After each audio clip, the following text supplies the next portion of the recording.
এখন কিন্তু এখানে এরকম মানে বেরিয়ে যাবে করছে।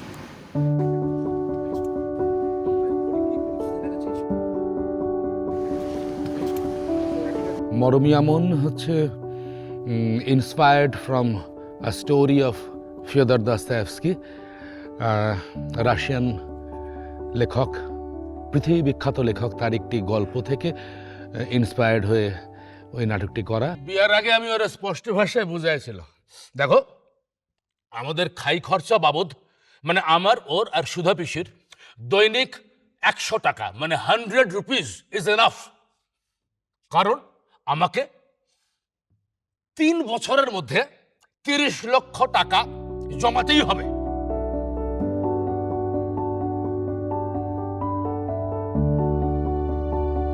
মরমিয়া মন অনেকদিন আগেকার প্রোডাকশন অ্যাকচুয়ালি, মানে মরমিয়া মন আমি নিজে দেখেছি যখন এটা নান্দিগারে প্রোডাকশন ছিল। আমরা এটা নতুন করে রিভাইভ করি। এখানে যে ব্যাকগ্রাউন্ড স্কোর ব্যবহার করা হয়েছে ওটা বাজিয়েছেন স্বাতীলেখা সেনগুপ্ত। তো ওনাকে শ্রদ্ধা জানাবার জন্যই এটা আমাদের দলে নতুন করে অভিনীত হয়। 6,000 টাকা খরচ হয়ে গেল, কিন্তু 2 দিনের ভেতর একটা বন্দোবস্ত করলাম যাতে যে হোটেলের যে রুমে আমার স্ত্রী আর ওই কেকে ঠাকুর যেখানে অভিসার করবে, আমি তার পাশের রুম থেকে বন্ধ দরজার পেছন দিক থেকে সব হালা শুনবো।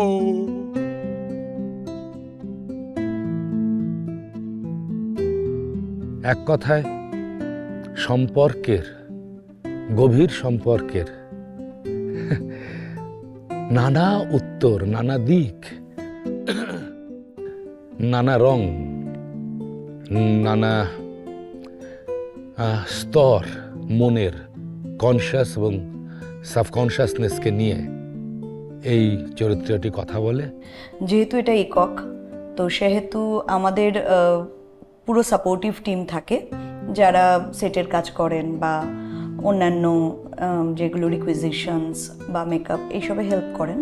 কিন্তু অভিনয় নির্দেশনা পুরোটাই গৌতম হালদারের, উনি অভিনয় করেন। আমাদের খুব ভালো লাগে নাটকটা দেখতে, সত্যি কথা। মোটামুটি দলে যারা যারা আছেন এই রিহার্সাল সময় বা নাটক দেখার সময় আমরা সবাই খুব ইমোশনাল হয়ে যাই, বিষয়টা এতটাই সেন্সিটিভ। এমন একটা ঘটনা ঘটতে পারে কারোর পক্ষে ভাবা সম্ভব? কেন, কিসের জন্য মরলো মেয়ে? না না, আমি জানি, কিন্তু তথাপি প্রশ্ন আছে, মৃত্যুর কারণটা কি?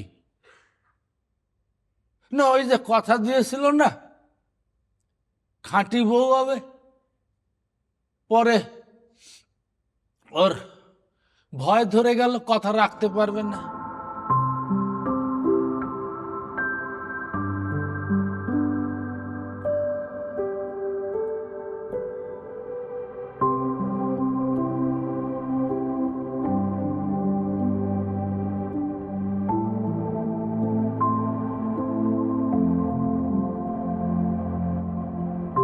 এই নাটকটি বিখ্যাত আমার কাছে আরেকটি কারণে, যে আলো করেছিলেন ভারতবর্ষের অন্যতম আলোকশিল্পী